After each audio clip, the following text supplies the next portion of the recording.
We Who Are Alive and Remain. Untold Stories from the Band of Brothers. By Marcus Brotherton. Narrated by George K. Wilson. Copyright 2009 by Marcus Brotherton. This unabridged audiobook is published by arrangement with the Berkeley Publishing Group, a member of Penguin Group USA Incorporated, and was produced in the year 2009 by Tantor Media Incorporated, which holds the copyright thereto.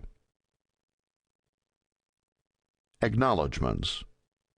This book would not have come to light had it not been for author Robin Post, who, while completing her book about Bill Garnier and Babe Heffron, began to contact men to discuss another project about the remaining members of Easy Company.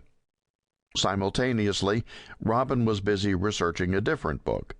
She knew the clock was against the Easy Company's project success, so she phoned my agent, Greg Johnson, knowing he had championed Buck Compton's and Don Malarkey's memoirs, and asked if he knew a writer who would be able to develop the project.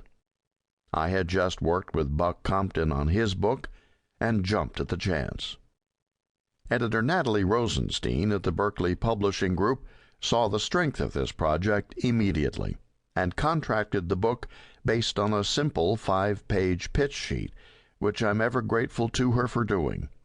Thanks are also due to assistant editor Michelle Vega, who was her usual terrific self in keeping things organized and smooth, and to all the team at Penguin, including Peter Horan and Catherine Milne. When the project began, I had 3 men who wanted to tell their stories, with hope of 4 others. I knew their stories would be intrinsically valuable, even if the book was only about 7 men. Yet because the war chronology of Easy Company had been covered already in several books and the Band of Brothers DVD series, I wasn't certain how this book would be unique. Over time, my vision for this book began to form. I didn't want to create another book that focused on what the company did as a whole. Rather, I wanted to spotlight the men as individuals, who they were when they were young, why they enlisted, what situations each encountered in combat, what lives they made for themselves after the war.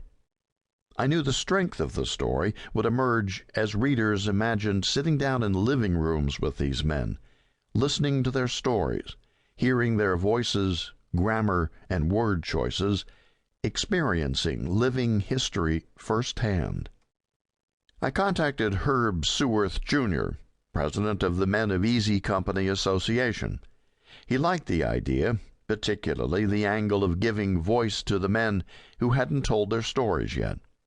Through Easy Company rosters, my agent and I began to cold call and write letters to the men asking if they were interested in participating.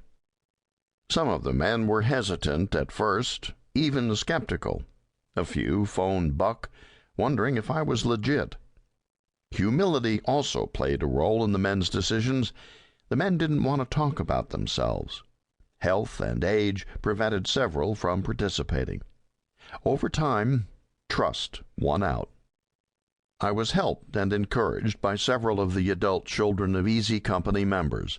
Thanks go to Susan Finn, George Luz Jr., Lana Luz Miller, Donna Bain Farquhar, Dr. Nancy Crumpton, Gary and Grace Alley, Tracy Compton, Cindy Compton, Tracy Gordon Goff, Michael Sobel, Gary and Marcy Carson, and Ann and Bruce Weingarten. Thanks also go to Janet Jacobson, Rod Bain's sister. At the end of this book, I invited 3 adult children of deceased Easy Company members to tell about their fathers. Many similar essays could be written, yet I felt that Herbert Sobel, Robert Burrs Smith, and George Luz Sr. comprised a good cross-representation of the company. They are key in understanding more about the men. Sobel, because he continues to be a controversial figure. Smith, because of the life of adventure he led after the war. And Luz, because he was so universally admired. I was privileged to talk with many of the wives of the Easy Company men. Renee Sobel